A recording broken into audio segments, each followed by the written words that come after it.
반갑습니다. 손해평가사 스토리 토지 담지입니다. 오늘은 1차 시험 3과목이죠. 원의 재배학에 대해서 한번 살펴보도록 할게요. 참고로 저는 농업이죠. 이쪽을 전공한 사람도 아니고 따로 뭐 이거 강의를 해본 적도 없습니다. 제가 다만 공부를 하면서 좀 중요하다고 생각되는 부분들을 요약해서 알려드리는 부분이니까 전공자가 아니다는 점을 감안하시고 강의 들으시면 될 것 같습니다. 보통 우리가 1과목도 저희가 이제 세 과목인데 평균 60점을 넘어야 되고 과락이 40점, 과락이 없어야 되죠.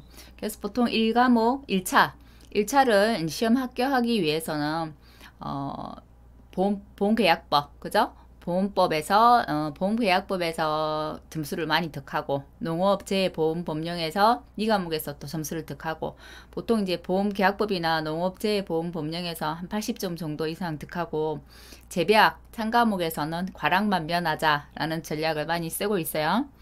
왜냐면 보험계약법이나 그 농업재해보험법령은 공부를 하는 그 범위가 그렇게 넓지가 않고 공부를 어느 정도 하면 어떤 게 중요하고 어떤 게 많이 기출이 되고 되었는지가 파악이 대충 돼요. 그리고 우리가 문제를 풀어보고 난 다음에도 내가 시험을 칠 때도 바로 치면서 좀 어렵구나, 어렵지 않겠구나, 대략 이 정도 점수가 나오겠구나 판가름이 되거든요. 1과목 2과목은. 근데 재배학은 워낙 범위가 광범위하고 지금 현재 추세가 계속 앞에 안 나왔던 부분들에서 또 이제 찾아서 출제를 또 하시다 보니까 앞에 기출만 본다고 해서 내가 기출만 보통 이제 1, 2과목 같은 경우는 기출만 봐도 중요한 게 대부분 거기 다 있기 때문에 웬만한 문제를 풀 수 있는데 재배학은 그렇지가 않거든요.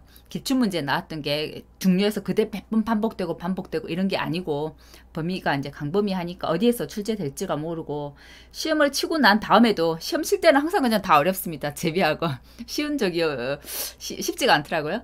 어렵고 시험을 치면서도 내가 점수가 과연 몇 점 정도 나오지 판가름이 잘 안 되는 과목이 재배학인 것 같습니다. 그래서 과락을 우선 만하지 않게 기본적인 것들은 좀 암기를 하고 가자. 그래도 이 기본적인 것들만 암기해도 과락은 면할 수 있지 않겠느냐라는 생각은 듭니다. 많이 나오는 부분들은 주로 토양에 관한 부분들, 그다음에 자연재해, 그다음에 재배 방법, 그 기술에 관한 부분들이 좀 많이 나옵니다. 그 부분 세 부분만 좀 공부를 하셔도 60점은 넘지 않을까라는 생각은 들고요. 나머지 또 많이 나오는 것들 위주로 한번 같이 살펴보도록 하겠습니다. 이게 순서대로 돼 있는 건 아니고 또 순서대로 좀 가다가 또 제가 또 놓친 부분 있으면 또 뒤에서 더 추가하고 이런 부분들이 있어서 조금 뒤죽박죽이긴 합니다. 그래서 제가 정리한 부분이니까 또 이제 본인이 스스로 그 개인 노트를 개별 노트를 써본 노트를 준비하시는 분들은 여기에다가 또 본인이 중요하다고 생각되는 부분들을 추가해서 좀 적어놓고 공부를 해서 암기하시면 될 것 같다는 생각이 들어요. 처음에 작물이 나오죠. 작물은 우리가 그 자연적인 걸 그대로 키우는 게 아니고 재배를 하는 거잖아요. 저희가 재배해서 수량을 더 이제 많이 뭐 획득하기 위해서 또는 경제성을 높이기 위해서 저희가 이제 뭐 심는 재배하는 부분이니까 그것은 이제 기형식품 자연 그대로 이제 있는 것을 채취하는 게 아니기 때문에 작물의 경제성을 높아지려면 특정 수확 대상부의 수량이 높아져야 되기 때문에 일종의 기형식물이라고 하더라. 이런 기본적인 용어들 좀 알아두시고요. 작물의 3요소입니다. 요거는 가끔 시험에 잘 나오는 부분입니다. 유전성, 재배 환경, 재배 기술인데 유전성 부분은 품종이라고도 나오고요. 유전성이라고도 나옵니다. 재배 환경은 환경 조건 이렇게 나오기도 해요. 그래서 조금 용어를 달리 쓰고 있는데 세 가지 작물 수량의 삼각형 또는 3요소라고 해서 유전성, 품종, 재배 환경, 재배 기술은 암기를 해두시는 게 좋겠고요.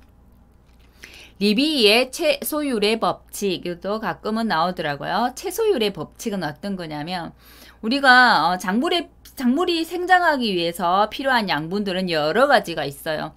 여러 가지가 있는데 작물이 이제 생장하기 위해서 아무리 여러 가지가 있다 하더라도 어떤 거 하나 정말 소량으로 존재하는 그 하나가 빠짐으로 인해서 작물이 생장하는 데에서 큰 영향을 미친다는 게 채소율의 법칙이에요. 그러니까 소량으로 존재하는 어떤 양분에 의해서 지배된다. 그 소량으로 존재하는 그 양분 하나가 부족해서 오는 병들이 있잖아요. 그죠? 그래서 소량으로 존재하는 양분에 의해서 지배된다는 이율이 채소율의 법칙입니다. 결국은 최소한의 양에 의해서 지배된다는 이유입니다. 채소율의 법칙 안에 그 내용들이 약간 연관이 되시죠? 채소율의 법칙이고요. 그 다음에 수학 체감의 법칙 또는 보수 점감의 법칙이라고 나오는데 이건 어떤 거냐면 우리가 작물을 이제 키우기 위해서 토지에 막 투자하는 어떤 것들이 있을 거 아니에요? 자본도 있고 노동력도 있고 뭐 비료 등도 있어요. 근데 그거를 투자하면 투자할수록 당연히 수량이 늘어나겠죠. 하지만 그 수량이라는 것은 계속해서 한정씩 많이 투자한다고 해서 수량이 계속 늘어나는 건 아니에요. 그래서 어느 정도 내가 늘어날 수 있는 수치만큼만 늘어나고 나면 증가 비율이 어느 순간까지 딱 가서 그 어느 순간 한계점부터는 다시 감소한다는 법칙입니다. 그래서 그것은 수학 체감의 법칙이라고 합니다. 과유불급이라 얘기하잖아요. 그거하고 비슷한 말인 것 같다는 생각이 듭니다. 작물의 기원, 이것도 자주 나오지는 않은데 가끔은 나오는 문제입니다. 우선 작물은 마지막 줄에 있는 이 부분을 알아야 될 것 같아요. 우선 3대 식량 작물을 알아야 되고 5대 식량 작물까지 알아두면 좋을 것 같습니다. 세계 3대 식량 작물은 벼, 밀, 옥수수입니다. 벼, 밀은 금방 또 연상이 되시죠? 밀은 또 밀가루니까 있으니까 옥수수도 맞아요. 벼, 밀, 옥수수가 3대 식량 작물이고요. 5대 식량 작물까지 합친다고 하면 보리, 수수가 들어갑니다. 그러면 이 3대 식량 작물, 5대 식량 작물이니까 그것의 기원이 어디인가 정도는 알아두셔야 되겠죠. 벼는 인도가 되겠고요. 자, 밀은 코카스스. 자, 그다음에 중동입니다. 그다음에 옥수수는 중앙아메리카네요. 중앙아메리카. 그다음에 보리는 중국이네요. 그다음에 수수는 아프리카. 그래서 밀, 인도, 옥수수, 중동 요쪽을 알아두시면 좋고요. 자, 재배의 기원에 보면 사람 이름이 이제 몇 명 나와요. 그 중에 이제 두 사람만 저는 이제 양기를 했는데 큰 강을 중심으로 해서 재배의 기원이 시작됐다고 하는 분은 득항돌이라는 사람이고요. 산간 쪽에서 재배가 기원됐다라고 하는 사람은 바빌로프입니다. 이 바빌로프는 기억을 해 두시는 게 좋을 것 같고요. 산간 지역에서 이제 기원이 된 것. 자, 옥수수 아까 중동 부분이 있었는데요. 바빌로프가 주장한 이게 유전자 중심술이거든요. 그때 옥수수는 멕시코 마야 문명이네요. 요거 기억해 두시고 남아아메리카 잉카 문명은 감자라는 거 기억해 두시면 될 것 같아요. 중국 보리 같이 기억을 해 두시고요. 자, 벼, 인도 또는 나일강 이쪽 같이 기억해 두시면 될 것 같습니다. 그리고 이 바빌로프가 주장한 유전자 중심설이라는 건 어떤 거냐면 그 유전자가 만들어진 그 기원 중심지 있죠. 유전자 기원 중심지는 유전적 변이가 가장 많은 지역이라고 하는데, 자, 중심지일수록 우리가 보통 열성인자, 우성인자 이렇게 이야기하죠. 중심지에는 아무래도 열성인자, 열성 형질이 더 많고 중심지에서 멀어질수록 열성 유전자가 많아지더라 라고 하는 게 바빌로프가 주장한 유전자 중심설이다라는 거 기억해 두시고, 그 다음에 지리적 격리, 생리적 격리의 부분은 읽으면 금방 이해가 되는 부분이니까 한번 읽어보시면 될 것 같아요. 자, 이 부분은 실은 매년 빠지지 않고 한번 2개 정도는 출제되는 것 같아요. 분류죠, 분류. 어떻게 분류하는지. 과수, 채소, 화의 부분인데 중요해서 지금 앞부분에도 있고 저 뒷부분에도 또 종자하다 보면 나오더라고요. 그래서 여러 번 반복해서 나옵니다. 그래서 꼭 암기를 해두시는 게 좋고, 가수 부분은 저희가 크게 구분하는 부분이 인과류, 준인과류, 핵과류, 장과류, 각과류 이렇게 구분을 해요. 인과류는 우리가 보통 알고 있는 사과, 배가 인과류예요. 사과, 배. 어떤 거냐면 핵과류하고 비교하면 좀 더 쉬운데요.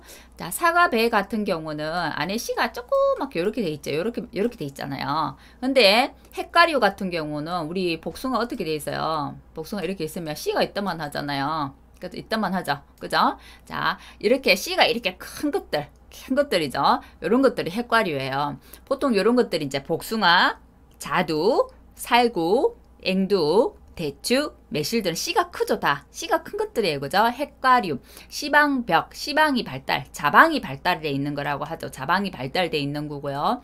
이 핵과류들은 먹을 때 중과피, 먹는 부위가 이 중과피예요. 중과피이기 때문에 이런 것들은 어떤 거라고 하냐면 씨방 중이과라고 이야기하고요. 진열매, 참열매라고 해서 핵과류들은 진과라고 이야기를 합니다. 대부분 다요.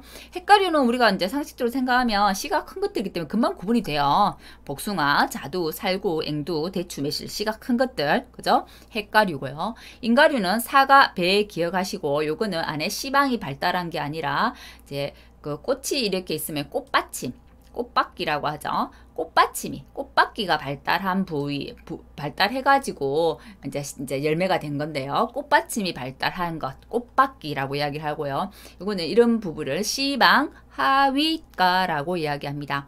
이거 이런 것들은 씨방이 발달한 게 아니기 때문에 헛열매라고 해요. 헛열매. 참 열매가 아니고 그래서 이거를 위가라고 이야기합니다. 위가의 대표적인 게 이 인과류가 위가예요. 사과, 배, 모가, 비파 등이 됩니다. 준인과류는 인과류가 아닌 것들, 감귤류, 감, 석류. 준인과류는 진과에 속합니다. 참열매에 속합니다. 이게 되게 헷갈리더라고요. 장과류라고 하는 것들은 우리가 흔히 먹는 이제 과육이 많은 그 과일들 있죠. 과육이 많은 거. 그러니까 예를 들면 그냥 우리 요 과일을 보면 알 수 있는데요. 베리류, 딸기류, 복분자, 무화과 이렇게 그대로 그죠? 그대로 이걸 이제 씨방 상위과라고 하는데요. 이 외과피를 그대로 먹는 거, 통째로 먹는 것들 있죠. 통째로 먹는 것들이잖아. 대부분 통째로 그대로 먹는 것들이죠. 그죠? 씨도 없고 씨가 그냥 뚜둑 박혀 있긴 하지만 통째로 먹는 것들이죠. 이런 것들이 장과류예요. 외과피를 먹고 과육이 많은 것들, 씨방 상위과에 속하는 것들이고요.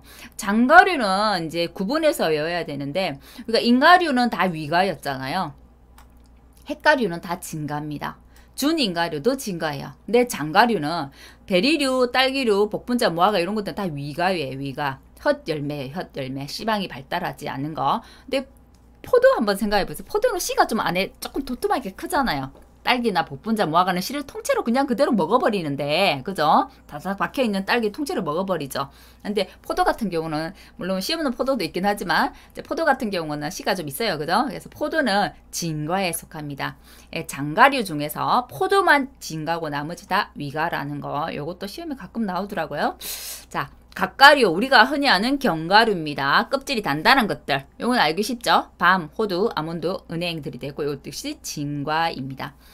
채소 이제 구분 한번 볼게요. 채소는 박류, 박은 박류, 박 접붙이는 것들이죠. 박류. 그래서 오이가 조금 기억을 해두셔야 되겠네요. 멜론, 호박, 수박, 박자 들어가는 것들은 다 들어가고요. 참외, 조금 이제 기억해둘 만한 건 여주도 박류에 들어가더라.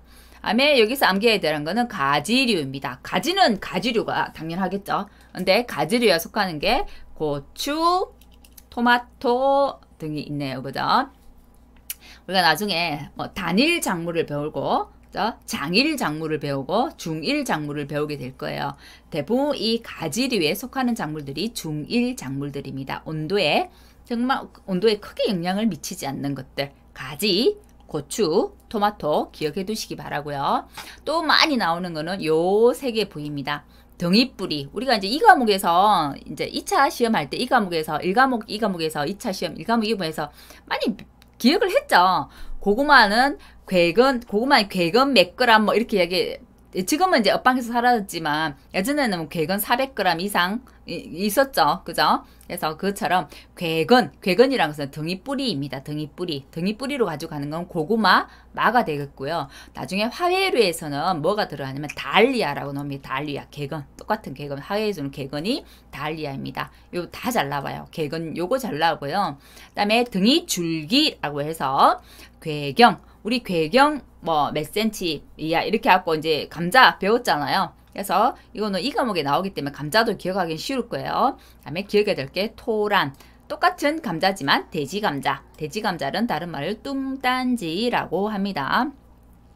이 돼지감자는 생긴 거는 정말 생강하고 비슷하게 생겼어요. 실제로는 보면. 근데 맛이 아삭아삭하고, 그죠? 근데 또 감자처럼 또 포근포근하지는 않아요. 맛이. 보통 이제 돼지감자 한번 심어 놓으면 퇴치하기 힘들다 하죠. 왜냐면 이 괴경, 이 줄기류가 조금만 부서져 갖고 요거만큼만 조각이 남아있어도 다음에 딱 올라오거든요. 이것들이. 감자도 그래요. 실은 조각만 남아있어도 다음에 올라와요. 그런데 돼지감자는 정말 한번 심어 놓으면 퇴치가 쉽지 않은 게 돼지감자입니다. 그래서 돼지감자 심으려고 밭에 생각하면 한 번 더 생각을 해보셔야 돼요. 다음에 비늘줄기 채소류라고 되어 있는데, 비늘줄기 이거는 인경이라고 이야기합니다. 인경. 자, 인경이라고 이야기하고요. 파, 마늘, 양파가 대표적이고요. 자, 화해류에서 비늘줄기 채소류는 채소류가 아니죠. 인경, 비늘줄기를 사용해서 이제 분식하는 거는 백합, 수소나 튤립, 나리 이런 것들이 있습니다. 그다음에 과채류 보시면 알 것 같고요. 과채류, 협채류, 이제 콩류네, 그죠? 콩류. 그다음에 근채류, 그다음에 뿌리를 먹는 것들, 경엽채류, 이파리 먹는 것들이죠. 이파리 줄기 먹는 것들입니다. 그러면 화해에는 초본류가 있고요. 목본류가 있고요. 이거는 보시면 알 것 같아요. 구근류가 있습니다. 구근류들은 글라디올러스, 구경, 그죠? 구경 있고요. 프리지아도 구경이네요. 그죠? 구경이네요. 땅속 뿌리입니다. 뿌리. 그 다음에 달리아, 괴건, 백합, 수나 툴림은 비늘줄기, 인경이더라. 요 부분들은 매년 빠지지 않고 한 번씩은 시험에 나오기 때문에 딱 구분해서 꼭 잘 암기를 해두셔야 돼요. 자, 토양에 관한 부분이네요. 토양은 중요합니다. 매해 빠지지 않고 시험에 나오는 부분 중에 하나예요. 그래서 요건 암기를 하셔야 되겠죠. 토양의 물리적인 특성들은 어떤 것이 있느냐. 보수성, 보비성, 통기성, 배수성이 있더라. 근데 가끔 잘 나온 거는 환원성 해서 나와요. 환원성은 토양이 가지고 있는 물리적인 특성은 아닙니다. 자, 토양은 어떻게 이루어져 있냐면 고상, 액상, 기상, 고체, 액체, 기체라는 얘기죠. 결국 그죠? 고상이 50% 안에는 유기물이 5% 포함되어 있어서 40% 하고 유기물 5%라고 나오는 경우도 있고, 고상 50%라고 그냥 표현하는 데도 있습니다. 그다음에 자, 결국은 이렇게 토양이 있다고 예를 들어서 동그라미를 한다면 요거만큼이 고상이고, 자, 25% 액상, 25%는 기상이라는 얘기입니다. 요거 비율도 가끔 나와요. 자, 그리고 그 점토 함량이 얼마만큼 있느냐에 따라서, 자, 사양토, 그다음에 양토, 그다음에 식토 이렇게 구분합니다. 자, 사토, 양토, 시토, 중간에 있는 게 사양토가 되겠죠. 중간에 있는 게 또 식양토가 되겠죠. 그죠? 자, 사토, 양토, 식토인데요. 우리가 가장 작물을 재배하기 좋다고 하는 거는 사양토입니다. 사양토가 우리가 작물 과수 재배를 할 때 가장 좋다고 하는 부분이고, 식양토, 그 다음에 요 사이에 있는 거죠. 식양토는 벼, 콩 재배에 유리하다고 하네요. 보통은 사양토를 가장 많이 선호하더라. 자, 사토하면 우리 모래사자 생각하세요. 모래처럼 모래 성질이 있어서 투기나 투수가 잘 되더라. 당연히 모래 성질로 돼 있다고 한다면 지온 상승이 빠를 거고요. 그죠? 자, 식토로 가면 점토가 많은 겁니다. 촘촘하게 있다는 거죠. 촘촘하게 있기 때문에 투기, 투수가 나쁩니다. 투기, 투수가 안 된다는 말은 습해에 대한, 물에 대한 피해를 많이 입을 수 있겠죠. 그래서 자, 기억하세요. 모래 성분이 많은 거 사토, 점토 성분이 많은 거 식토, 중간은 양토, 사양토가 있고 식양토가 있는데, 사양토는 가수 재배에, 식양토는 벼나 콩 재배에 유리하더라라는 거 기억해 두시면 될 것 같습니다. 토양 개량하기 위한 거는 한번 보시면 이해가 될 거고요. 자, 토양에 따라서 토양이 성분이 산성이냐 알칼리냐에 따라서 색상 변하는 거, 우리가 봄에 좋아하는 수국꽃 있죠. 수국은 토양의 성질, 그 산성이냐 알칼리냐에 따라서 색깔이 다르대요. 그 품종이 달라서가 아니고 토양 때문에 그런 거예요. 산성일 때는 우리가 알고 있는 청색, 알칼리일 때는 좀 붉은색 계통의 색상을 띈다고 하네요. 자, 산성을 좋아하는 그 작물들, 그다음에 산성을 좋아하는 작물들은 기리, 토란, 호밀, 수박. 자, 요 기억해 두시고요. 내건성. 좀 건조해도 잘 버티는 것들이에요. 자, 건조한데 이제 건조함에 잘 버티는 작물들이 옥수수, 수수, 내건성 요건 뒷부분에도 자주 나오니까 옥수수, 수수, 내건성 기억해 두시고요. 나머지 내섭성은 물을 좋아하는 거니까 물에 잘 버티는 거. 그죠? 물이 없어도 잘 버티는 거. 그죠? 밥뼈, 미나리 등이 되겠네요. 그죠? 자, 내염성, 사탕무, 모카, 양배추가 있고요. 바람에 잘 견디는 거, 포복형 작물들, 고구마나 감자 등이 되겠네요. 자, 토양의 기능들도 자주 나옵니다. 환경을 정하는 완충성이 있더라. 그럼 토양을 좋게 하기 위한 것들은 어떤 것들이 있느냐? 토양 미생물을 넣어주거나 자운형 같이 다비식물을 재배하거나 그다음에 자운형 알파파 다 마찬가지예요. 콩가 다 이제 녹비작물이고 다비작물들입니다. 다음에 녹비작물, 다음에 점토 유기물을 사용하는 거, 다음에 석회를 사용하는 거. 석회는 토양의 토양을 이제 개량하는데 아주 좋은 요소 중에 하나죠. 석회, 그죠? 석회 자주 나옵니다. 그다음에 토양 개량제를 사용하는 거, 크릴륨이나 아크릴, 소일, 그다음에 토양 피복 등을 하면 토양이 입단이 형성되어서 좋더라. 그러면 토양 입단이 형성되는 것들은 이런 건데, 토양 입단이 파괴되는 것들은 어떻게? 토양 입단 형성되는 것들, 파괴되는 것들 이렇게 두 개 비교해서 시험에 잘 나오더라고요. 입단이 파괴되는 거는 어떠냐면 잦은 경운, 갈아엎는 거죠. 그다음에 입단에 평창가 수축이 자주 일어나는 거, 결국 세월이 많이 지나간다는 얘기입니다. 그다음에 너무 습하거나 너무 건조하거나 너무 그러니까 동결됐다 해빙됐다 세월이 가면서 이제 서비움 건조 동결 해빙을 반복하는 거죠. 그다음에 강한 비나 바람. 그다음에 기억을 해두셔야 되는 건 나트륨 이온입니다. 나트륨 이온은 토양 입단을 파괴하더라. 그러면 서로 반대되는 성질을 가지는 게 석회와 나트륨이네요. 그죠? 석회는 토양에 좋은 역할을 하는 거. 나트륨은 토양 입단을 파괴하는 나쁜 역할을 하는 거라고 기억을 해두시면 될 것 같아요. 그리고 보통 우리가 작물에는 어떤 토양 성분이 좋을까라고 생각을 하면 산성은 좀 별로 그냥 느낌상 별로 안 좋을 거라고 생각을 하시는데 실은 작물을 재배하는 데는 약간 중성에서 약산성이 작물 생육에 적당한 거라는 것도 기억을 해두시면 될 것 같습니다. 자, 역시 토양 이야기 그대로 이어지고요. 수분, 공기까지 한번 보도록 할게요. 이건 1번 한번 읽어보시고요. 자, 토양 또는 식물체 내의 수분 상태를 수분 포텐셜이라고 하네요. 수분을 얼마나 함유하고 있느냐 그걸 이야기하는 게 수분 포텐셜이에요. 이 수분 포텐셜은 우리가 보통 뭐 낮은 데서 물은 높은 데서 낮은 데로 내려오잖아요. 그죠? 근데 토양도 마찬가지입니다. 높은 데서 낮은 데로 갑니다. 높은 데서 낮은 데 이거 기억 잘 해두셔야 돼요. 보통은 낮은 데서 높은 데로 농도가 연한 데서 진한 곳으로 많이 가요. 근데 수분 포텐셜은 높은 데서 낮은 데로 오더라. 높은 순서는 우리가 이제 토양, 대기, 식물이 있다고 한다면 가장 높은 거는 토양이 가장 높습니다. 그 다음에 식물이 두 번째고요. 대기가 가장 낮아요. 그러면 수분 포텐셜은 높은 데에서 낮은 데로 이동한다고 했기 때문에 그렇게 되면 토양 순서가 그 다음에 식물, 대기 이렇게 되겠죠.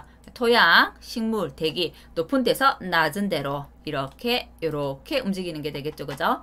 자, 그래서 식물체는 토양으로부터 수분을 빨아들이죠. 빨아들이고 식물체는 또 증발에 의해서 대기로 날아가죠. 그죠? 그렇게 해서 수분 포텐셜 기억하시면 될 것 같고요. 자, 또 수분 장력이란 게 있습니다. PF라고 해서 나오고요. 자, 이 PF에 따라서 이제 수분을 이제 구분을 합니다. 어떻게 구분하냐면 요거는 시험에 단골 문제로 굉장히 자주 잘 나오는 겁니다. 자, 결합수가 있고 흡습수가 있고요. 모간수가 있습니다. 결합수는 PF가 7.0 이상, 흡습수 요 부분은 4.5, 모간수를 기억하는 거는 2.7. 그럼 2.7에서 4.5 사이, 4.에서 7.0 사이 이렇게 되겠죠. 흡습수 그죠? 결합수, 흡습수, 모간수가 있는데요. 자, 우리가 사용할 수 있는 거 작물에 유일하게 사용할 수 있는 물은 이 모간수입니다. 모간수 꼭 기억해 두세요. 작물이 유효하게 사용하는 수분이고요. 모간수. 작물이 주로 이용하는 수분. 자, 흡습수와 이 결합수는 작물이 사용할 수가 없습니다.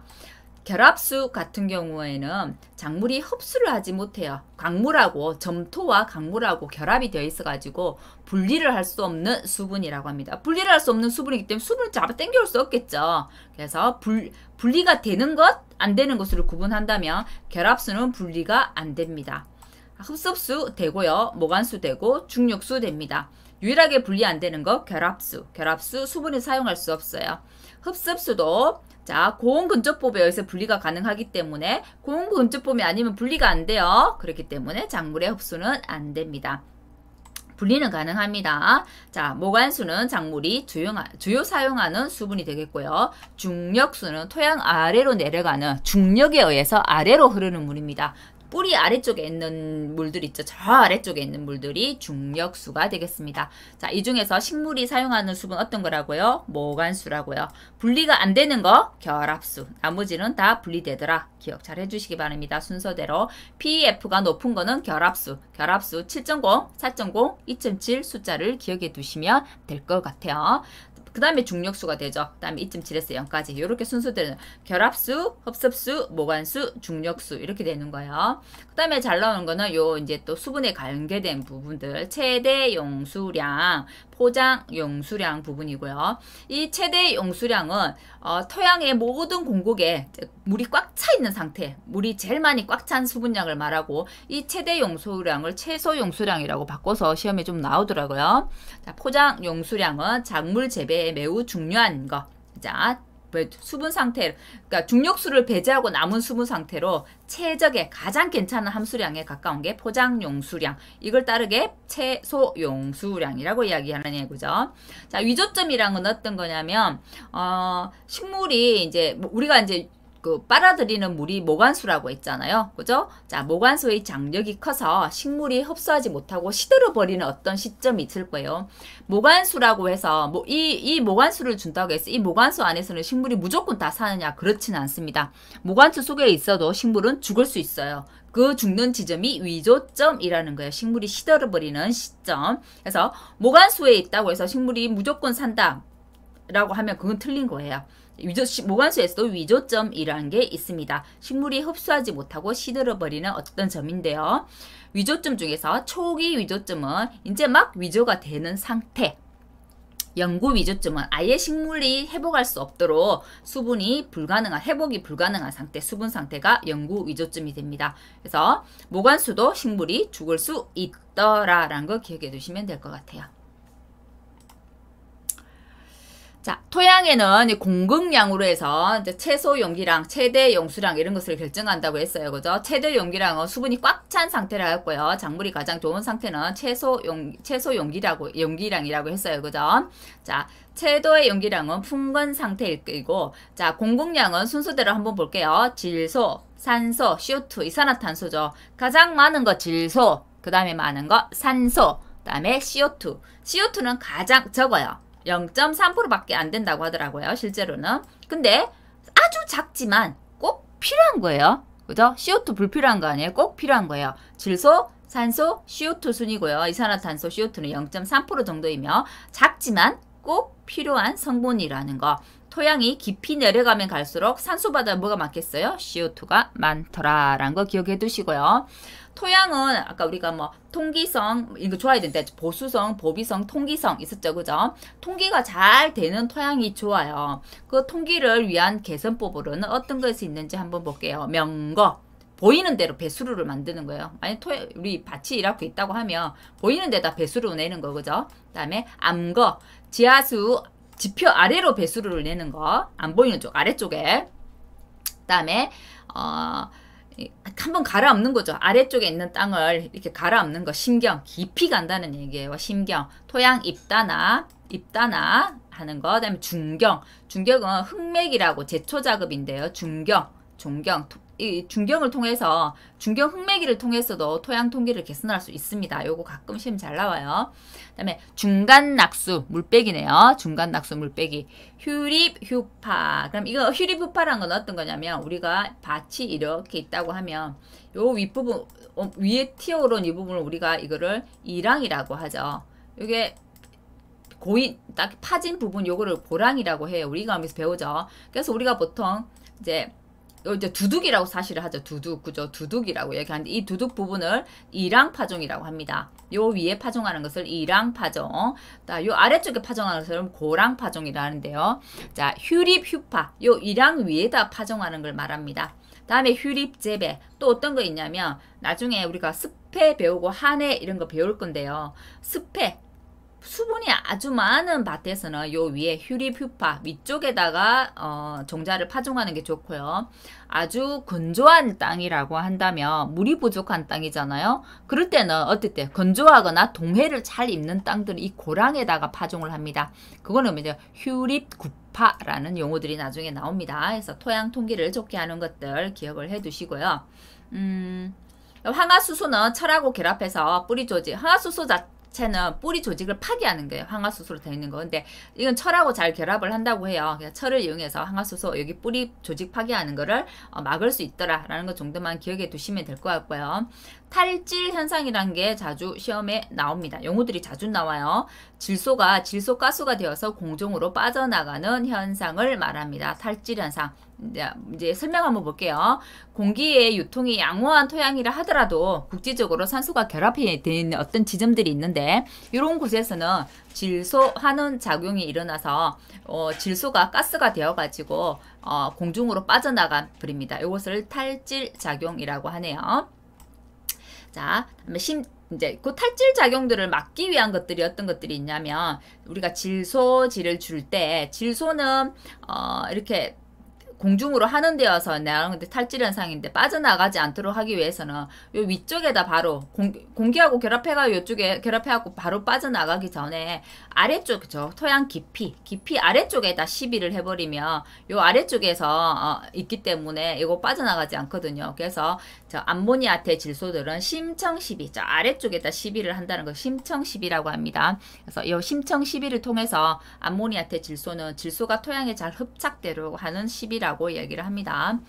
그리고 이제 노후답에 대한 얘기들이 나오는데 노후답은 오래된 그 밭이나 논들을 말하는 거잖아요. 그러니까 이 노후답들을 개선하는 것들도 종종 시험에 나오더라고요. 그다음에 노후답에 괜찮은 것들은 저항성 품종을 선택하는 거.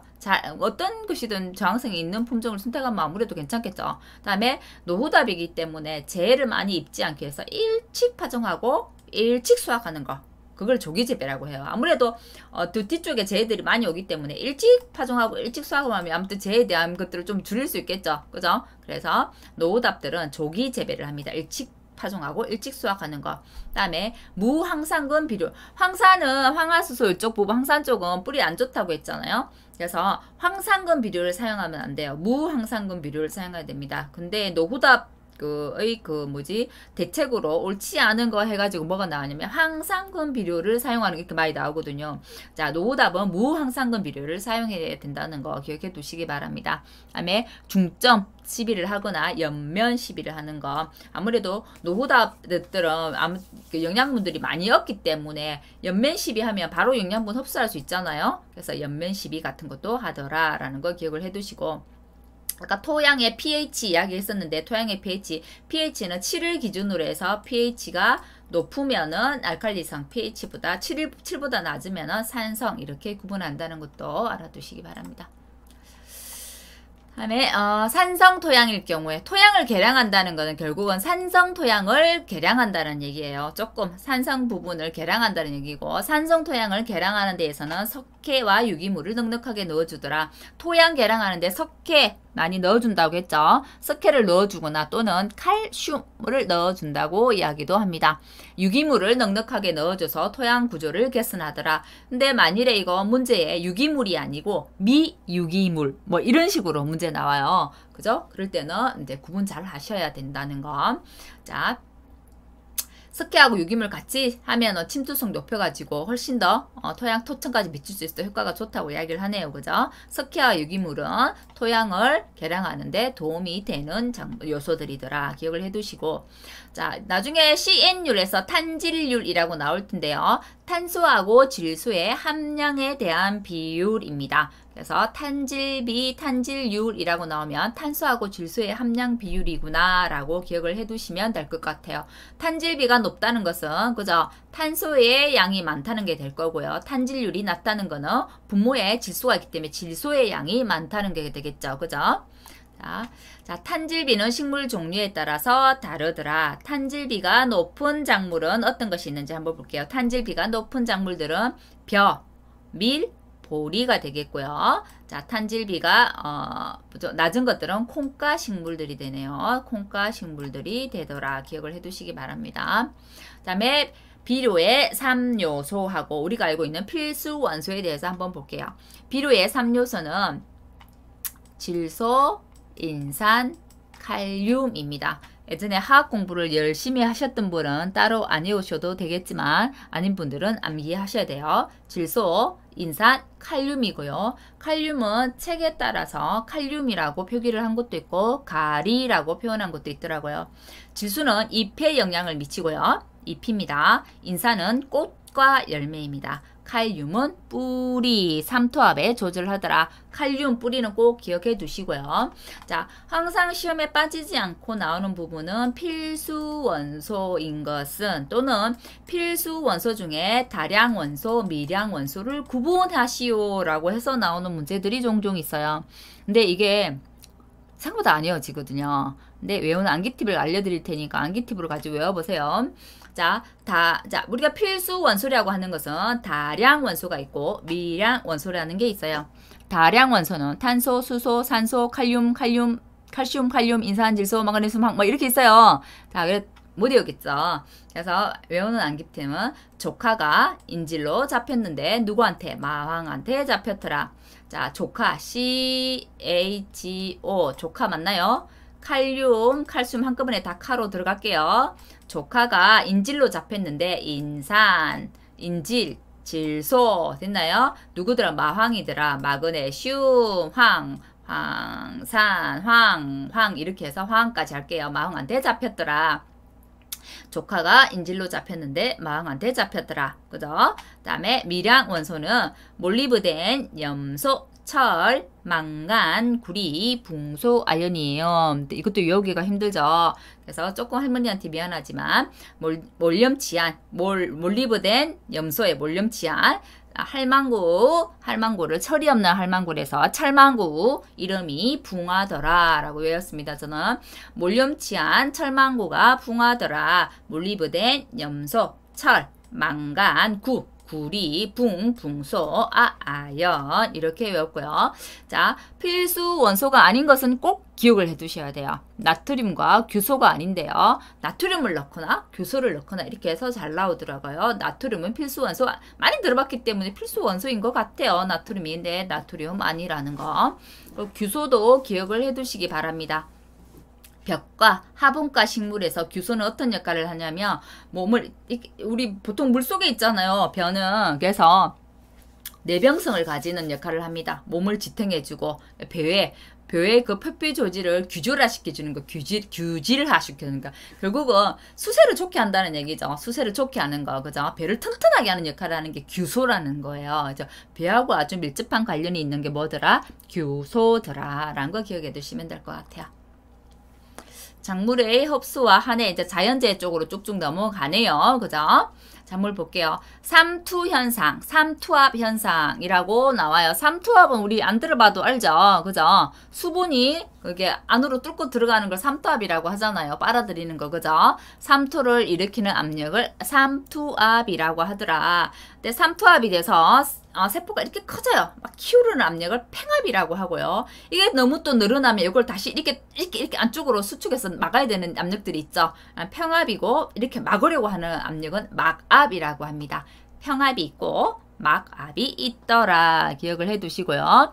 자, 뭐 팽만 상태 이런 거는 한번 읽어보시면 될 것 같아요. 그다음에 자주 나오는 거는 요소량이라는 거 나오네요. 그죠? 자, 건물 1g, 작물을 건조하는 건물 1g을 만드는데 소비되는 수분량을 요소량이라고 하는데요. 자, 요수량이네. 요수량이 아니고죠. 요수량이네요. 요수량이라고 하는데 이 요수량이 큰 것에서 작은 것. 자, 요수량이 크다는 것은 결국은 물이 많아야 되는 작물이라는 거잖아요. 자, 그죠? 건물 1g을 생산하는 소비하는 수분량이기 때문에 건물 1g 생산하는데 물이 많이 드는 것들, 필요한 것들은 명아주, 호박, 오이, 요수량이 많은 것들이고요. 자, 이거 다 외우지는 못해요. 많은 것들, 명아주, 호박, 오이 정도 기억해 두시고요. 요수량이 적고 물이 없어도 괜찮은 것들, 작물을 잘 생산할 수 있는 것들, 건물을 옥수수, 기장 기억해 두시기 바랍니다. 예전에 호박, 요수량이 많은 거, 가장 많은 게서 호박이 나왔었고요. 저 이름이 실은 저는 토지 담지잖아요. 실은 제 이름이 명아거든요. 그래서 저는 이 요수랑 명아주를 까먹지를 않아요. 명아주가 요수량이 제일 많습니다. 그 다음에 호박이고 오이가 되겠습니다. 저를 기억하세요. 명아주는 요수량이 많습니다. 요수량 아니고 요수량이네요. 자, 요수량의 정의 이렇게 해서 또 나옵니다. 시험에 가끔 나오고요. 요수량이 많은 거, 적은 거, 많은 거는 명아주, 호박 기억하시고 적은 거는 옥수수, 기장을 기억해 두시기 바랍니다. 그리고 종종 계속해서 시험에 빠지지 않고 잘 나오는 거는 물의 역할. 우리가 지금 작물에서 물이 하는 역할은 굉장히 많아요. 식물체의 구성 물질 중 성분 중에 하나고 원행질의 생활 상태를 유지하고 피로 물질을 흡수할 때 움직이는 그 안에서 움직여주는 용매 역할을 하고, 그죠? 자, 물질을 고르게 분포하는 매개체가 되겠고요. 자, 피로 물질을 합성하거나 분해하는 매개체도 되겠고, 식물 아까 평합이라고 했죠? 이렇게 세포를 크게 키우는 거. 평합 긴장 상태를 유지해서 식물 체제를 유지하는 기능이 식물의 기본 역할이 되겠습니다. 근데 뭐 촉매제로 사용한다 뭐 이런 것들 막 나오거든요. 매개체지 촉매제 아닙니다. 자, 물의 역할 매년 나오고 있으니까 물의 역할 봐두시고 요수량도 기억을 해두시기 바랍니다. 제가 토양 입단 구조 행성은 중요하다고 했죠. 그죠? 자, 입단 이렇게 층층이 이렇게 되는 게 입단이죠. 그죠? 자, 입단 구조 행성에 좋은 거는 아까 칼슘하고 석회는 거의 항상 따라다닌다고 했어요. 칼슘, 석회는 좋은 영향을 미치는 입단 구조고요. 자, 아까 했던 거 그대로 나와요. 산성 토양 개량할 때, 토양 개량할 때 사용하고 토양의 입단화, 칼슘 석회들, 수분 감소, 자, 그 다음에 저장고에 CO2를 제거하는 거, 그 다음에 세포백을 강화하는 것들, 그 다음에 가장 많이 나오는 거는 칼슘이 부족했을 때 오는 병, 이게 잘 나와요. 우리 작물에서 칼슘이 부족할 때 있는 병들이 사과에는 고두병이라는 게 있고요. 토마토에는 배꼽 썩은병이라고 있어요. 일종의 생리장애가 되겠네요. 칼슘 부족 시에 오는 병들입니다. 자주 나오고요. 배추에도 잎에 어떤 썩은병 이런 게 있더라고요. 사과, 토마토, 배추에 이런 칼슘이 부족했을 때 오는 병들은 꼭 암기해 두시기 바랍니다. 그다음에 광합성 작용에 대한 거네요. 아무리 또 그러니까 작물은 식물 이제 이러다 보니까 광합성 작용을 하잖아요. 우리 예전에 그 배웠던 거 한번 기억을 떠올려 보세요. 생물 시간에. 그죠? 자, 식물은 낮에는 광합성을 하고, 그죠? 동화작용을 하고, 밤에는 호흡을 한다라고 배웠죠. 낮에는 광합성을 하기 때문에 CO2를 많이, 그죠? CO2를 흡수하고 호흡을 하게 되죠. 그죠? 흡수하고 밤에는 호흡을 하기 때문에 CO2를 오히려 방출을 하게 되죠. 낮에는 CO2를 흡수하고 밤에는 CO2를 방출하게 되는 겁니다. CO2를 흡수하는 과합성 작용을 동화작용이라고 이야기합니다. 자, 그래서 식물은 이산화탄소가 높아지면은 광합성이 훨씬 더 증대됩니다. 자, 그 다음에 탄산 12. 식물이 자라기 위해서는 이 이산화탄소가 꼭 필요합니다. 꼭 필요한. CO2를 흡수하기 때문에, 흡수해서 광합성을 하기 때문에 이산화탄소가 필요한데요. 밖에 노지에서 키운다고 했을 때는 그냥 놔두면 돼요. 자연적으로 알아서 크니까. 근데 만일에 시설 재배라고 한다면, 광합성을 하고 나면 CO2를 자기들이 흡수를 했잖아요. 흡수를 하고 나면 CO2가 모자라요. 그 시설 재배에서는 우리가 하우스 재배를 이렇게 했을 때는, 그래서 하우스 재배하는 작물들에는 밖에 이렇게 따로 CO2를 이제 저장해가지고 넣어주는 게 있습니다. 보통 이제 뭐 하우스 같은 거 지나다 뭐 이렇게 동그란 탱크 같은 거 하얀 거 밖에 있는 거 서 있는 거 보셨는가 모르겠어요. 그거를 이제 여기 이제 탄산이 들어있어요. 여기에. 그래서 이 탄산을 여기 하우스로 넣어주는 겁니다. 이산화탄소를 공급해 주는 거예요. 인위적으로. 왜냐면 이산화탄소를 먹어버리고 밤에는 호흡이 있고 CO2를 방출한다 하더라도 낮에 먹은 것만큼 방출하지 않거든요. 그래서 CO2가 항상 모자랍니다. 시설 재배에서는. 그래서 인위적으로 CO2를 넣어주게 되고요. 인위적으로 이산화탄소를 이렇게 넣는 것을 탄산시비라고 합니다. 한 번씩 이제 하우스 지나가다가 눈여겨 안 보셨을 텐데 한번 보시기 바랍니다. 이렇게 액체 카스 큰 것들 밖에 보면 있어요. 그게 탄산을 시비하기 위한 것들입니다. 그다음에 자주 나오는 거. 그다음에 이산화탄소 보상점, 광보상점이라고도 이야기하고요. 이산화탄소 포화점, 광포화점이라고도 이야기합니다. 이산화탄소 보상점은 이제 강압성에 의한 유기물의 그 생성 속도, 호흡에 의한 유기물의 소모 속도, 광합성과 호흡의 이 속도가 똑같아지는 지점이에요. 딱 0이 되는 지점, 보상점. 딱 0이 둘이 같아지는 겁니다. 둘의 활동이 같아지는 거고요. 포화점은 어떤 거냐면 강합성 속도가 이제 이산화탄소 농도가 높다고 한다면 강합성이 훨씬 잘 될 거 아니에요. 잘 되지만 항상 어떤 것 가요불급이라고 했죠. 잘 돼가다가도 계속 잘 되는 게 아니라 어느 한계에 가면 그 한계까지만 강합성 속도가 빨라지고 더 이상 정대되지 않는 어떤 상태들 있죠. 도달되는 한계점들이 있어요. 그 한계점을 이산화탄소 포화점이라고 합니다.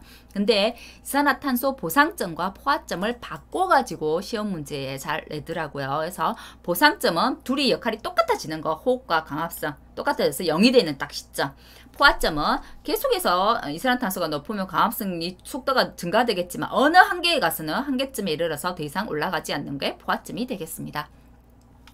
그다음에 대기 오염을 시키는 유해가스들, 요거는 한 번씩 유해가스가 아닌 거 돼서 나오는데 앙산가스, 오존, 불합가스, 이산화질소, 에틸렌드 있죠. 우리가 이 광합성 배우면서 이산화탄소 배우잖아요. 근데 이산화탄소는 유해가스는 아닙니다. 이산화탄소 있어야 우리도 살 수 있어요. 그래서 유해가스는 아니라는 거 그것만 기억해 두시면 될 거예요. 여기에 대기 오염 물질이 이산화탄소 안 들어갑니다.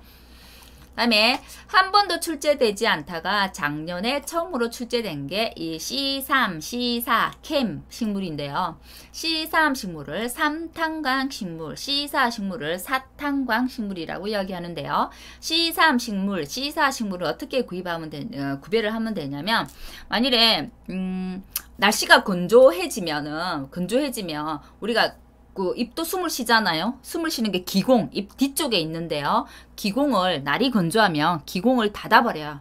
닫아버리고 이산화탄소 양이 점점 기공을 닫아버린다는 것은 광합성을 제대로 안 한다는 거잖아요. 이산화탄소가 점점 낮아지게 되면서 강합성을 하지 않고 광호흡을 해버립니다. 낮에도. 그런 식물들이 보통 건조해서 강호흡을 하는 식물을 C3 식물이라고 이야기를 하고요. C3 식물의 대표적인 건 우리가 알고 있는 벼입니다. 벼, 보리 이런 것들은 C3 식물이고요.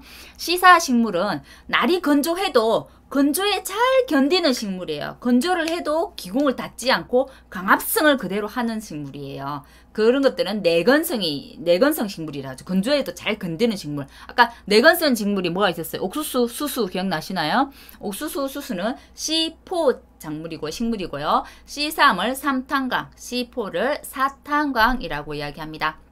그래서 C3, C4를 구분하는 문제가 작년에 나왔습니다. 벼와 옥수수를 예를 들어서 나왔고요. 자, C4 식물은 어떤 거에 이제 사람들이 많이 이거 어려워서 못 푸느냐면 C4 식물은 광포화점이 낮습니다. 낮고 대신 강보상점이 낮아요. 보상점은 낮고 포화점은 높습니다. 결국은 광합성을 더 이상 하지 못하는 시기, 어느 정도까지 갔다가 강합성 효율이 떨어지는 시기가 높다는 얘기입니다. 한참 더 가서 가상 포화점이 있고 다시 강보상점, 강합성과 호흡이 딱딱 둘의 역할이 똑같아져서 0이 되는 이 강보상점은 낮다는 얘기입니다. 낮고 높은 거, 낮고 높은 거, 그죠? 낮고 높은 거. 강보상점은 낮고 포화점은 높은 게 C4 식물이더라. C4 식물은 내건성에 강하고 내건성 식물이 되고요. 옥수수, 수수 등이 해당되더라. 아주 제한된 조건에서도 강합성이 유리하더라. 왜 그러냐고 하면 탄소를 탄소화물로 고정시키는 효소들을 가지고 있기 때문에 그렇대요. 그래서 날이 덥고 건조해도 기공을 닫아서 강합성을 하지 않는 게 아니라 그 어려운 조건 속에서도 강합성을 잘 하는 거. 그게 C4, 사탄강 식물이 됩니다. 그 다음에 구분해서 캠 식물이라고 나오는데요. 같이 묶어서 보통 나와요. C3, C4, 캠 식물이 나오는데 캠 식물은 우리가 알고 있는 껍질이 두꺼운 것들. 파인애플 생각해보세요. 껍질 아주 두껍잖아요. 다육질, 아주 껍질이 두꺼운 거 또는 물을 많이 함유하고 있는 다육식물들, 그래서 그런 것들이 시캠 식물이고요. 이 캠 식물은 우리는 보통 밤에는 호흡을 하잖아요. 그죠? 호흡을 하잖아요. 근데 밤에 공기를 열어서 CO2를 고정하는 역할을 하는 게 이 캠 식물입니다. 큐티클층, 이 바깥층이 두껍고요. 다육질로 되어 있더라. 대표적인 게 파인애플, 바나나, 다육식물, 돌나물. 돌나물 만지면 그 물처럼 물컹하잖아요. 다육식물도 물이 많잖아요. 그죠? 그래서 파인애플, 껍질이 두껍죠. 바나나도. 파인애플, 바나나 껍질이 두꺼운 것들 또는 물을 많이 가지고 있는 다육질들은 캠 식물이더라 라고 기억해 두시면 될 것 같아요.